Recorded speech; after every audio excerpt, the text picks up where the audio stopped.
Ernesto Fael Santos Coy, ¿cómo estás? Muy buenos días. ¿Qué tal? De nuevo, muy buenos días a todos.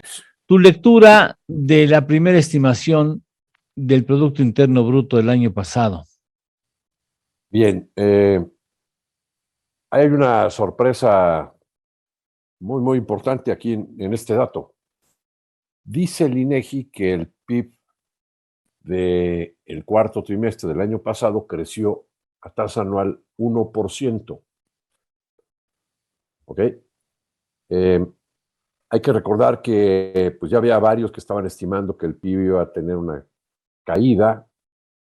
Bueno, si la vemos a tasa trimestral, sí es una muy ligera caída, Sí. menos 0.1. Y antes que nada hay que decir, bueno, estos son datos preliminares y pueden tener Variación. variaciones, ¿no? Yo casi le apuesto a que el dato va a salir eh, a tasa trimestral un poquito, más bien en cero, ¿no? Y no va a tocar el negativo.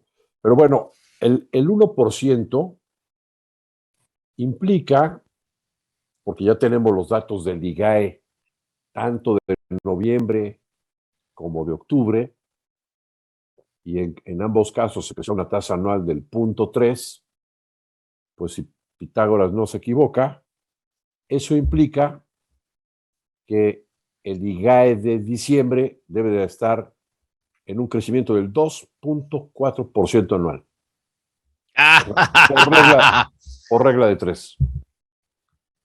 Nuestra estimación que habíamos dado aquí estaba también, digamos, muy arriba de lo que había dicho el propio INEGI en su indicador oportuno de la actividad económica para diciembre.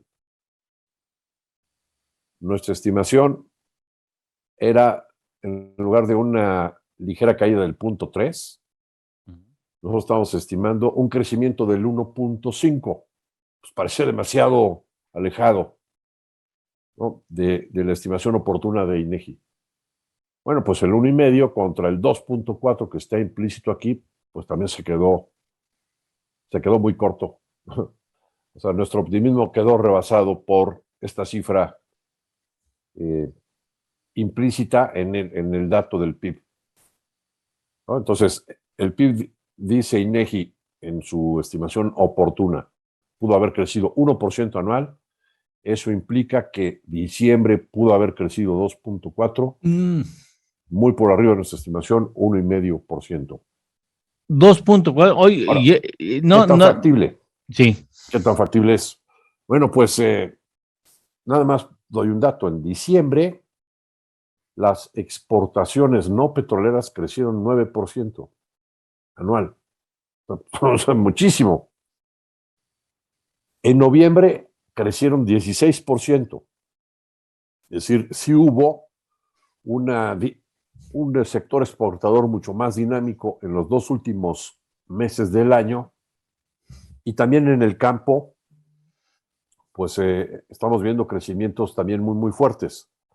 INEGI dice, en esta cifra que dio hoy del PIB, que el campo creció a tasa anual en el cuarto trimestre contra el cuarto trimestre del año pasado 4.8. Pero la última cifra que tenemos del IGAE de noviembre, el campo está creciendo a tasas arriba del 7%, ¿no? al mes de noviembre. Entonces es factible este dato trimestral del 4.8. La industria está creciendo al 1.6 en el trimestre contra el cuarto trimestre del año pasado, y el sector servicios crece 0.1. Entonces aquí llama la atención lo siguiente. Es muy probable que el crecimiento del campo y el crecimiento de la industria tengan que ver con el sector exportador. La industria tiene además otros componentes como es la minería, Pemex, ¿no? La parte de extracción de crudo, y la construcción. Pero la manufactura sí pudo haber estado creciendo a tasas mucho más altas, como por ahí del 5 o 6%. ¿Por qué? Porque las exportaciones se repuntaron de forma importante a finales del año. Y entonces, ¿por qué no crece el sector servicios si adentro de ese sector, pues hay otro ingrediente que es las remesas, con un flujo extraordinario de 4.500 millones de dólares. ¿Por qué no crecen? Algo no estamos haciendo bien, ¿no? ¿Por qué este dinamismo del sector exportador no llega a permear al sector servicios a pesar de ese flujo de remesas?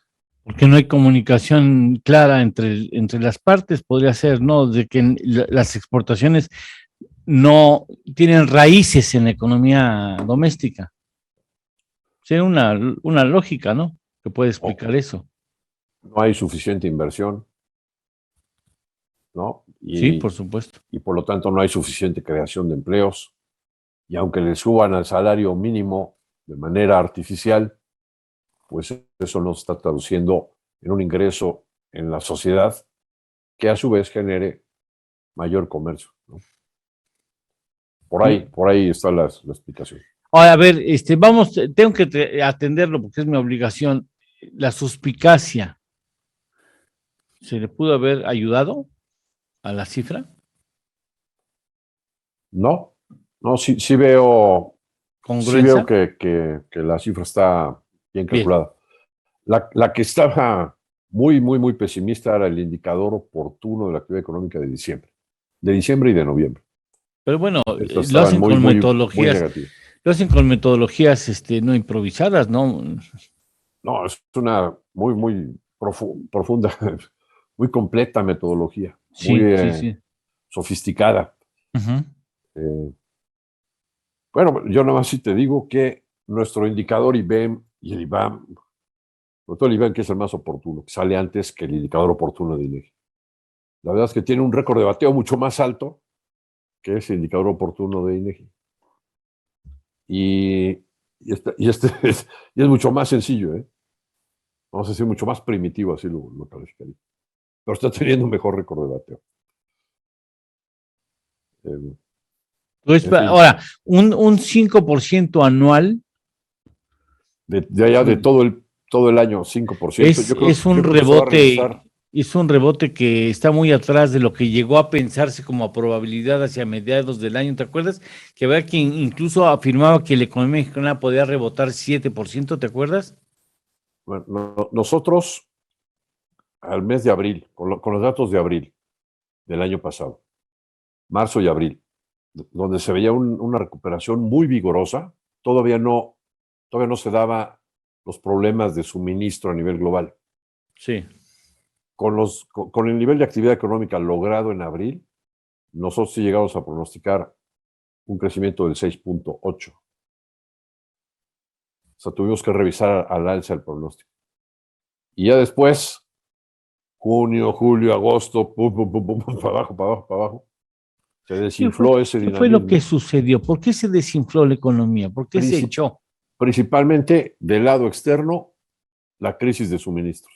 Ajá. Ese es O sea, el lado la balanza comercial presentó números cada vez más malos hasta el mes de octubre. Y fue en noviembre y diciembre cuando ya se presentó esto que acabamos de comentar. porque Digo, se empieza a regularizar el asunto. simplemente hubo más exportaciones, como quieras verlo, porque la verdad es que no se ha superado del todo la crisis de suministros a nivel global, Ya. pero las exportaciones manufactureras crecieron 16% en noviembre, 9% en diciembre. Y del Pero lado no. interno, no Ujú. hubo inversión, ¿no? Eso. Pues no hubo Del lado interno crecimiento es del no comercio. hay inversión, pues no hay impulso por ese lado. Así es.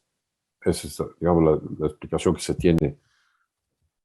Y de por qué tuvimos que ir reduciendo el pronóstico. Todavía nuestro último pronóstico andaba por ahí de 5.6, 5.7. No Cinco estamos tan. es un rebote triste. Sí, todavía no recuperamos la actividad económica que teníamos antes de la pandemia. Bueno, eso quiere decir que nos vamos hasta el 2023. Probablemente alcancemos el nivel de actividad económica que traíamos antes de la Posiblemente. pandemia, o sea, en el 19, por ahí del 23. Hay que recordar Finales del. que el 19 ya tuvo una cifra negativa el PIB, ligeramente negativa. O sea, para llegar al 18 hasta el 24. Sí, más bien la base de comparación no tendría que ser antes de la pandemia, sino antes de la 4T, ¿no? Pues sí. Bueno.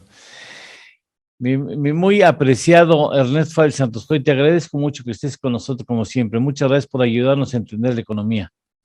Al contrario, gracias a ustedes. Que tengan muy buen día, muy buena semana. Gracias. Quise adelantar, Ernesto, para que quienes están en otras plataformas y nos siguen tuvieran la alternativa de escuchar un primer análisis del dato del Producto Interno Bruto, de la primera lectura del Producto Interno Bruto, porque si no, les cancelamos esa posibilidad, pero ahora tenemos que despedirnos de ellas, Miriam.